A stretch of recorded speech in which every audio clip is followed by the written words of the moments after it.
Honestly, I don't even know how to start this video today. Being an Oilers fan, it is tough out there right now on a season that the team came in cup or bust. You started practicing 3 to 4 weeks earlier. Yes, some guys were banged up, missed some of the preseason.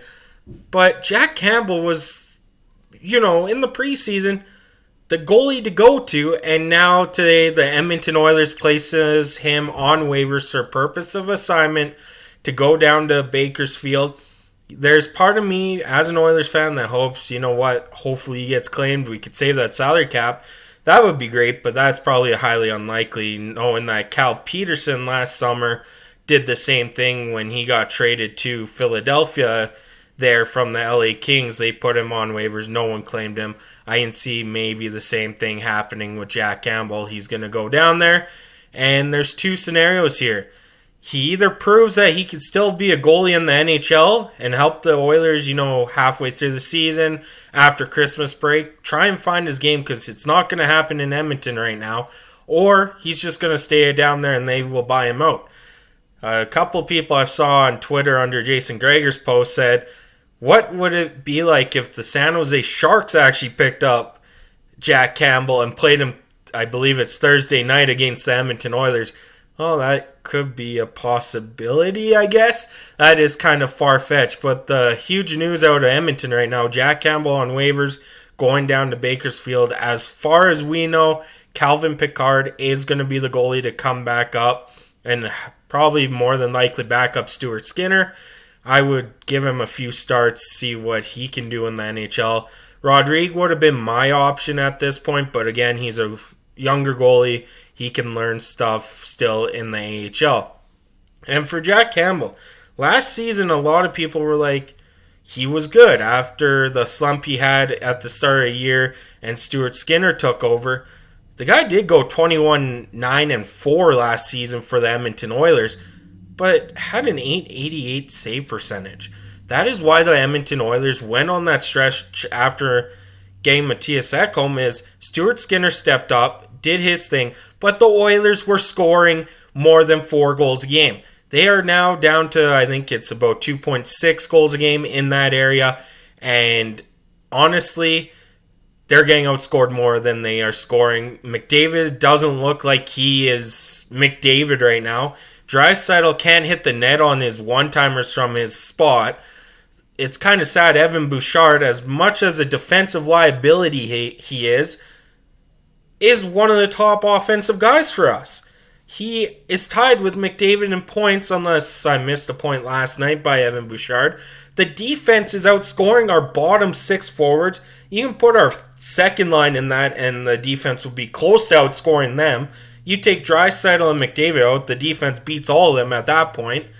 So this move by the Edmonton Oilers, in my sense, I hope he gets claimed. Then that makes up $5 million in cap space to go do something finally. But I've been talking to Dolany TV. This is long before the contracts of Jack Campbell, Darnell Nurse, and all them. This goes back to Peter Chiarelli signing Andrew Ference. That is how far we're going back. Because that was pretty much the start of using LTIR, trying to reach the LTIR cap floor.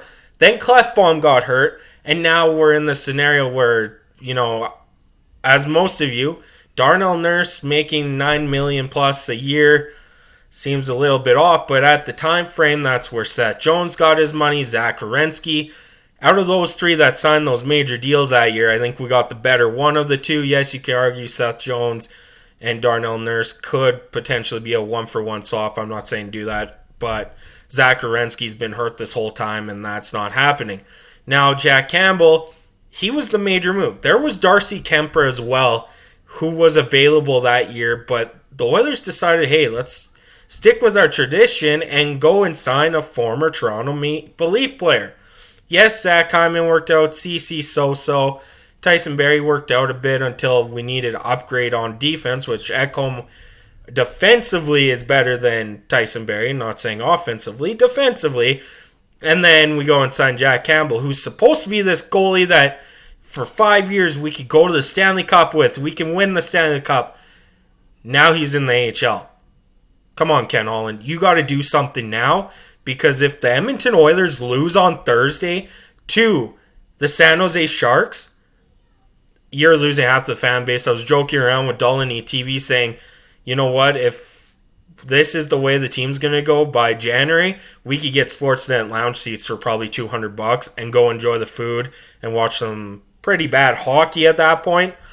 So this is a win now. I love that Jay Woodcroft stood up for Dylan Holloway last night. That was a really good move by Jay Woodcroft. And a lot of people are saying fire Jay Woodcroft. I don't think that's the case. I think he is third in line forever. I went to the home opener with Dolan TV and the Oilers Fanatic, and we booed. Like, the whole crowd booed just Dustin Schwartz. We've had goalies come in that were supposed to be the next best thing, and they don't do anything. Yes, Habib Bulin and Brizgalov back in the day were a bit older, but you throw Dustin Schwartz out. Look at Cam Talbot now. He's the starter for the LA Kings, who has a winning record, I believe. I haven't checked, but the last time I checked, he had a winning record with the LA Kings. And all the goalies that... Look at Devin Dubnyk even. He went to Minnesota. He was pretty good in Minnesota. I don't know what it is with goalies coming to Edmonton. Is it the defensive game? Last night there were more breakdowns, and even everyone's getting on the bandwagon of fix these problems. Because one goal last night, I believe it was Darnell Nurse and Warren Fogle followed one guy to the corner, left the slot open. Yes, that shot did go off a Kulak's stick a bit, changed direction. Skinner probably could have had it still. If you look closely, it did. I noticed that on the replay. And then Desharnais, of course, putting it in. Now, that's just a fluke play at that point. That was a good play by Desharnais. He needs to be stronger on his stick there and shoot it out when he sees that pass coming. But Jack Campbell is probably the worst signing in Holland's probably career with the Oilers. I'm saying signing. There's been a lot of bad trades too. You could talk about the AA trade, the Mike Green trade. Tyler Ennis, for instance, probably wasn't the best trades. But for signings, Jack Campbell's up there for Ken Holland, probably over the course of his career. And, And being an Oilers fan, I'm with a lot of you. We are fed up. Don't get me wrong. I will stick with the Oilers. But I'm with all of you that something needs to change. I don't think it's Jay Woodcroft quite yet. And last night showed that he actually cares about this team. McDavid doesn't look like McDavid. Draisaitl doesn't look like Draisaitl. Right now, the two best players for the Edmonton Oilers are probably Warren Fogle and Evander Kane. Yes, you could throw Gagne in there as well after the first game he played. Bottom six scoring's not happening. Just the Oilers are in shambles. And Ken Holland, literally, they showed him on TV last night just going like this. Get off your hands and do something for this team. Yes, putting Jack Campbell on waivers is the start of something, but you need to do more. You need to fix this defense. They switched how they were defending after the first 5 games, went back to last year's, sort of. It doesn't look like last year's, but they said they did. Just things need to start happening if you're the Edmonton Oilers. And if we lose to the San Jose Sharks on, I believe, like I said, Thursday night, there is going to be a riot in Edmonton because we went through that darkness times. We've gone to the third round of playoffs, second round of playoffs. We've lost to the defending Stanley Cup champions twice in a row. Come on. Now there are the other narrative side too, where you look at the St. Louis Blues years ago. They were the worst placed team come January 1st and won the Stanley Cup. That is great and all, but Jordan Binnington came up through the AHL. I don't think Calvin Pickard's going to lead the Edmonton Oilers to the Stanley Cup, but there needs to be moves by the Edmonton Oilers to make that happen. Bright spots from last night and the last few games. Sam Gagne is playing pretty well. Dylan Holloway is just on a snide. Warren Fogle can't score a breakaway to save his life right now, even though he's played really good. He just needs to score 1 or 2 on those breakaways, and all of a sudden the game has changed a bit. Raphael Lavoie, he's had a noticeable 2 games, even though he's only playing 8 minutes a night.